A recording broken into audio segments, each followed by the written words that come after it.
Good morning, everybody. Welcome to the Reserve Bank and welcome to our December monetary policy statement.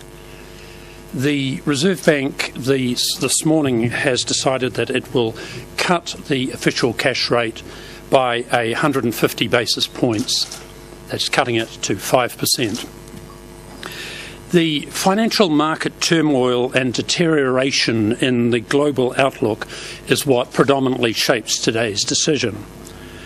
Most of our trading partner countries are now expected to contract or stagnate over the next few quarters. And it's as a result of this that New Zealand's own domestic economic activity is more constrained than our view in October. Inflation is abating here and overseas as a consequence of these developments, and we are now able to be more confident that the consumer price index comes back comfortably inside the target band by the middle of next year and remains broadly inside that band out into the medium term. But we are still concerned about some domestic generated inflation, and we cite, for example, local authority rates, electricity pricing and some other areas. Today brings our cumulative cut in the official cash rate to 3.25% in only 5 months. Now we note that our monetary policy is expansionary in its setting.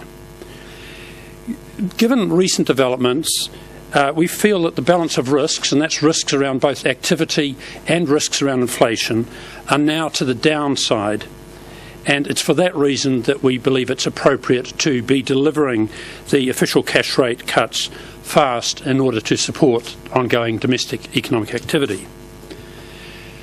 With monetary policy loosening and the New Zealand dollar depreciating, and also with fiscal expansion, and in addition a number of measures around liquidity support and bank guarantees all now working together, we believe there's substantial support in place over the period ahead to help the New Zealand economy through this period and to eventually create the conditions for a growth rebound. To ensure this happens as smoothly as possible, it's also important that financial institutions play their part in this. And they can do this by continuing to lend and by passing on the lower wholesale interest rates to their customers. The future will, further movements in the OCR will be assessed against both emerging developments in the global and the domestic economies, and also against the economy's response to current policy stimulation. Ladies and gentlemen, thank you. That's the end of the formal part. We're happy to take questions. To assist, we've got Tim Hampton, head of our forecasting team, and today David Drage, manager of financial markets research. Can you please recall that we're webcasting, so we'll ask you to speak your questions into a microphone. Thank you. Any questions? Dr. Bonner, why did you just for a moment, please. Why did you feel the need to give this explicit message to the banks about passing on cuts?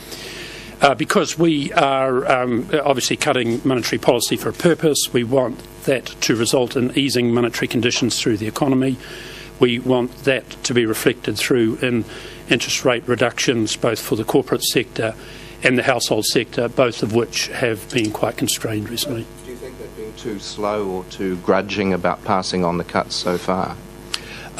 So far, we've seen much, if perhaps not all, of the 100 basis point cuts that we did in October being passed through. We've seen some discussion by banks that they might have preempted some of that and indeed preempted some of today's. Well, that really depends when you start your calculations from. But we also do observe that margins have stayed quite high and indeed grown in the banking sector. It's not an easy time in the banking sector at the minute, but it's a time through these economies where really all the institutions need to share both some of the pain and some of the need to pass on easier conditions.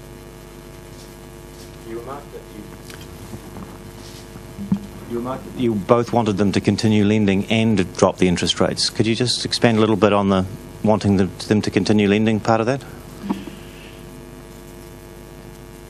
Yeah, currently credit in terms of mortgage approvals has dropped quite considerably. That does reflect a drop in demand by the household sector. Credit approvals into the business sector have remained reasonably buoyant, but that does reflect quite a bit of churn going on in that banks are now taking the place of some of the finance companies in lending in particular areas, and there's been credit lines drawn down. At the same time, some corporates have now finding it harder to get loans. That's a reflection of the real conditions out there, and there's every reason why banks might want to reflect that through. What we do want to avoid is seeing a situation where banks would actually look to reduce the size of their balance sheets and do that by cutting back on lending. We don't think that's required at the minute. Is there a reason to think just for a moment. Sorry. Is there some reason to think that they are doing that? No. Will it take longer to come or to pass through with more people on fixed rates these days rather than floating than they were in the past? Well, actually, the average duration of mortgage loans is now reducing quite significantly, so it will speed up a little bit. David, do you want to give any background on that? Well, certainly we've seen increasingly both new borrowers and those repricing existing mortgages increasingly electing to take shorter and shorter terms over the past 12 to 18 months, and that action is increasingly speeding up the transmission mechanism and is likely to continue as rates fall.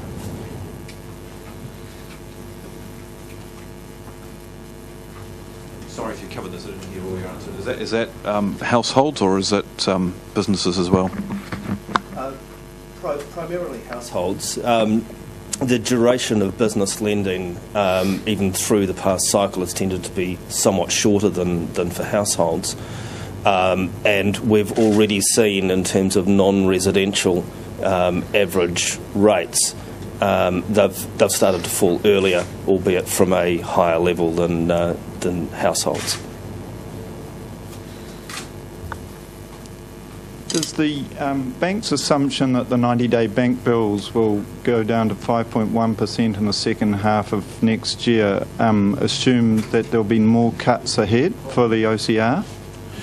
Well, as you know, we do put out a broad 90-day interest rate projection to try and help the market understand our thinking on it, and it's consistent with that there would be further cuts in the OCR, but it's also consistent with that to say that our current way we're looking at it, those cuts might trough around the middle of next year. But we clearly are saying